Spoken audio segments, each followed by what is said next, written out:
তিনি অনেকে বলছিলেন যে এই বাংলায় হয়তো তিনি একা এসেছিলেন, কিন্তু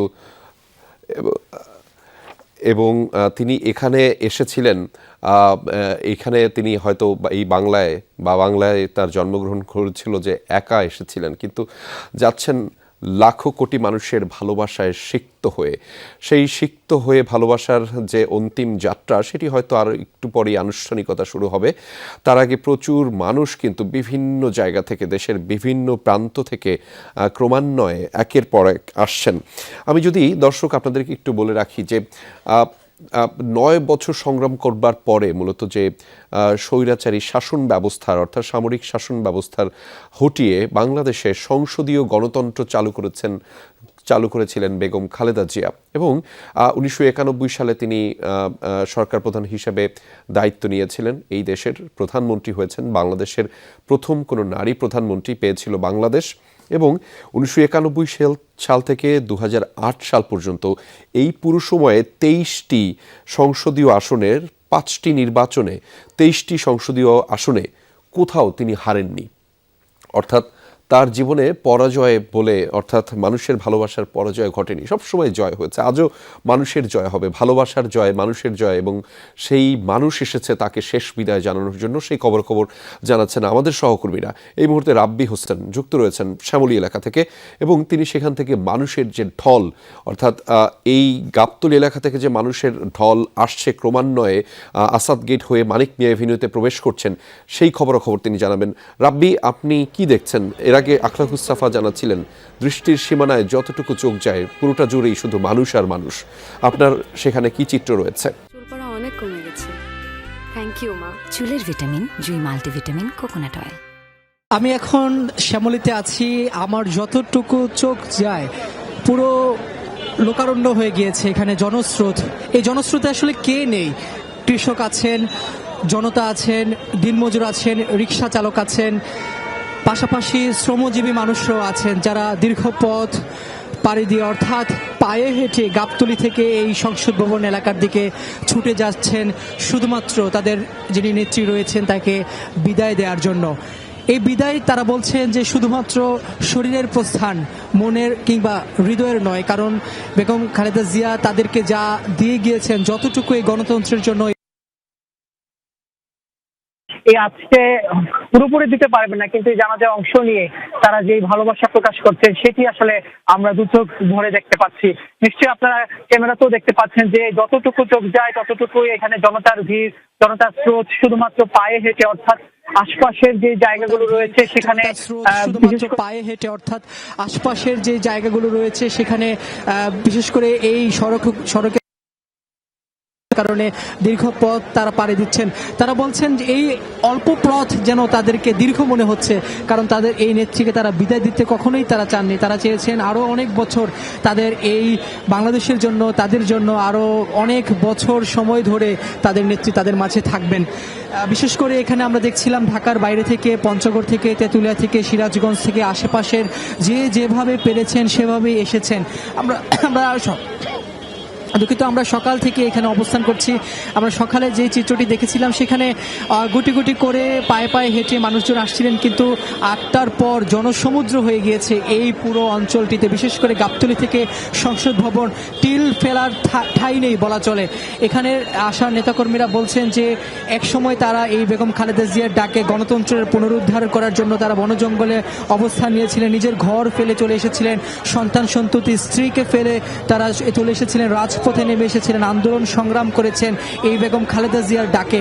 সেই বেগম খালেদা জিয়া যখন মৃত্যুবরণ করেছেন তারা বলছেন এই মৃত্যুটি কোনোভাবেই তারা মেনে নিতে পারছেন না বেগম জিয়ার চলে যাওয়াকে। তারা শোকে আচ্ছন্ন হয়ে আছেন, কালো বেজ ধারণ করেছেন তারা তাদের পোশাকে।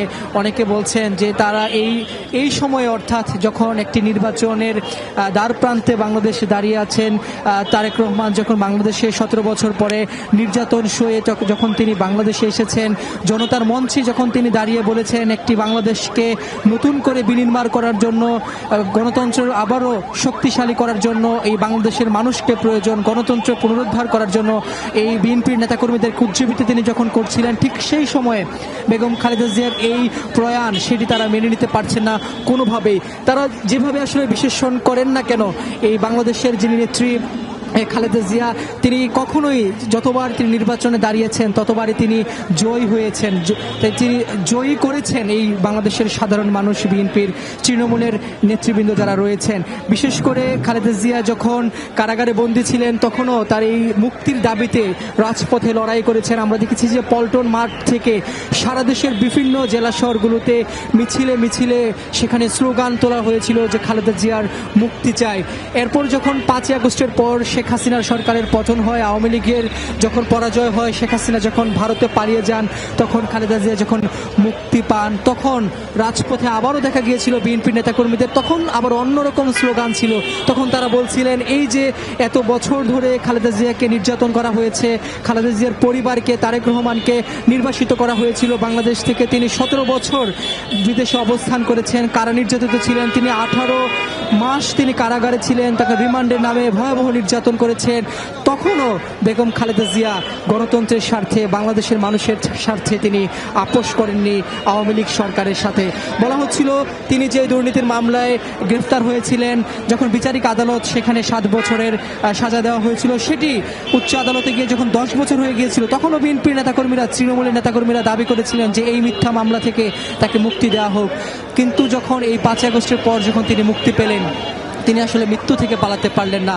সেই মৃত্যু যখন তাকে গ্রাস করা হলো, তখন নেতাকর্মীরা এই ঢাকার স্রোতে, জনস্রোতে একটাই প্রকাশ করে যে তাদের এই নেত্রীর এই যে অকাল মৃত্যু বা তিনি যে চলে গিয়েছেন, সেটি আসলে কোনোভাবেই সেই শূন্যতা পূরণ করাবার নয়। আমরা দেখছি এখানে বৃদ্ধ আসছেন, এখানে শিশুরাও অনেকের পরিবার তাদেরকে নিয়ে আসছেন।